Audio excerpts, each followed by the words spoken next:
ఉన్న బీజేపీ ప్రభుత్వం ప్రజాప్రభుత్వమా లేకపోతే కార్పొరేట్ల చేతిలో ఉన్న ఆదాని అంబానీల ప్రభుత్వమా అనేది కూడా మహిళలందరూ కూడా వ్యతిరేకిస్తున్న పరిస్థితి ఉంది. నేడు ప్రజలందరినీ పాలిస్తా అని చెప్పేసి అధికారంలోకి వచ్చిన కేంద్రంలోని బీజేపీ ప్రభుత్వం ఈరోజు ప్రజలను నడ్డివిరుస్తున్న పరిస్థితి ఉన్నది. ఒకవైపు ముడి చమురుల ధరలు తగ్గినప్పటికీ ఈరోజు దేశంలో పెట్రోల్ డీజిల్ ధరలను అట్లాగే వంట గ్యాస్ ధరలను రోజు రోజుకు పెంచుతున్న పరిస్థితి ఉంది. గతంలో 40 రూపాయలు ఉన్న పెట్రోల్ డీజిల్ ధర ఈరోజు 100కు పైగా పెరిగి ప్రజలందరూ కూడా ఇబ్బందులు పడుతున్న పరిస్థితి ఉన్నది. ఈరోజు వాహనాలు నడపాలన్నా కూడా వాహనదారులందరూ కూడా ఇబ్బంది పడుతున్న పరిస్థితి ఉన్నది. మనం పురోగమన స్థానంలో ఉన్నామా తిరోగమన స్థానంలో ఉన్నామా అని చెప్పేసి కూడా ప్రజలందరూ అనుకునే పరిస్థితి ఉన్నది. కారణం ఏంటని చెప్పేసి అన్నప్పుడు ఈరోజు మొత్తానికి కూడా ఆధునీకరణ చేస్తూ ఆధునీకరణకు అలవాటు పడిన జనాలందరూ కూడా వెనక్కి తగ్గే పరిస్థితి లేదు. కాబట్టి వాళ్ళందరినీ కూడా విలాసాలకు అలవాటు చేసేసి ఆ విలాస వస్తువుల ద్వారా కార్పొరేట్ కంపెనీలు అధిక లాభాలు గడిస్తూ సామాన్య ప్రజలను అడ్డివిరుస్తున్నది. ఈరోజు సామాన్య ప్రజలు వాహనాలు నడపాలన్నా కూడా నడపలేని పరిస్థితుల్లో కాలినడకనా లేక వెనకటిలాగా సైకిల్లా ఎడ్ల బండ్ల మీద ప్రయాణం చేయాల్సిన పరిస్థితి ఉన్నది. అంతేకాదు 400 రూపాయలున్న గ్యాస్ సిలిండర్ ద్వారా సబ్సిడీ ద్వారా ఇస్తామని చెప్పేసిన కేంద్ర రాష్ట్ర ప్రభుత్వాలు ఈరోజు 1000 రూపాయలు గ్యాస్ బండ ఉంది.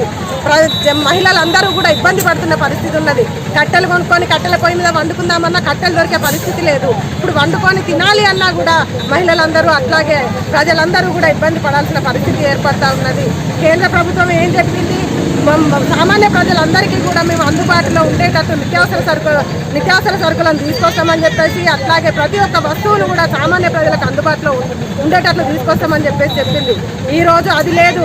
కార్పొరేట్లకు వాళ్ళకు కొమ్ము కాస్తూ వాళ్ళ ఆస్తులు పెంచడానికి ఈరోజు దేశంలో వాళ్ళని సంపన్నులను చేయడానికి సామాన్య ప్రజల పైన భారాలు మోపుతూ ఈరోజు కేంద్ర రాష్ట్ర ప్రభుత్వాలు ధరలను పెంచుతున్న పరిస్థితి ఉంది.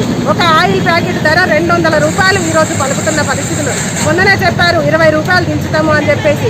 రోజుకి 10-20 రూపాయలు చొప్పున పెంచిన నూనె ధరలు ఈరోజు ఒక 20 రూపాయలు తగ్గినంత మాత్రాన సామాన్య ప్రజలపై భారం తగ్గి ఉంటుందా అని చెప్పేసి ఈరోజు మేము అడగదలుచుకున్నాము. అంతేకాదు కరోనా ప్రభావం వల్ల దేశంలో ప్రజలందరూ కూడా కొట్టుమిట్టాడుతున్న పరిస్థితి.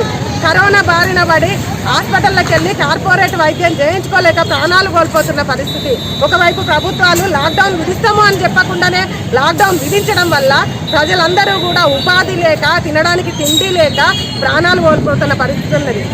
ఇదే అదనంగా చూసుకొని కేంద్రంలోని బీజేపీ ప్రభుత్వం చమురు ధరలను అట్లాగే నిత్యావసర సరుకుల ధరలను పెంచడం, పెట్రోల్ డీజిల్ ధరలను పెంచడం వల్ల సామాన్య ప్రజలు చాలా కొట్టుమిట్టాడుతున్న పరిస్థితి ఉంది.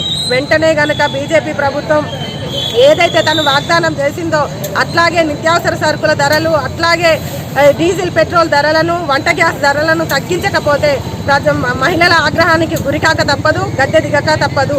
ఇదే గనక కొనసాగితే ప్రభుత్వాల మీద వ్యతిరేకత పెరిగి ఈరోజు ప్రజలందరూ కూడా చైతన్యవంతులు అవుతున్నారు. ఇవాళ మేము ఇక్కడ డీజిల్ పెట్రోల్ ధరలకు వ్యతిరేకంగా పోరాటం చేస్తున్న క్రమంలో సామాన్య ప్రజలు కూడా మన దగ్గరికి వచ్చి ప్రజాప్రతినిధులు కూడా దీంట్లో పాల్గొని ప్రజాప్రతినిధులు కూడా ఈ ధరలకు వ్యతిరేకంగా పోరాటం చేయాలని చెప్పేసి కూడా చెప్పిండ్రు. ప్రజలందరూ ఎన్నుకుంటేనే వాళ్ళు ప్రజాప్రతినిధులైన్లు. ఈరోజు ప్రజా ఆగ్రహానికి గురైతే ప్రతినిధుల పరిస్థితి ఏంటి అనేది కూడా ప్రజాప్రతినిధులందరూ కూడా ఆలోచించుకోవాలి. సామాన్య ప్రజలకు అందుబాటులో ఉండేలాగా ఈరోజు నిత్యావసర సరుకుల ధరలను అట్లాగే పెట్రోల్ డీజిల్ ధరలను కూడా తగ్గించేలాగా ప్రజాప్రతినిధులు కూడా అందరితో పాటు కలిసి పోరాటం చేసి కేంద్రంలో ఉన్న బీజేపీ ప్రభుత్వాన్ని గద్దె దించేలాగా ప్రయత్నం చేయాలని చెప్పేసి కూడా ఈరోజు మేము కోరుతా ఉన్నాం.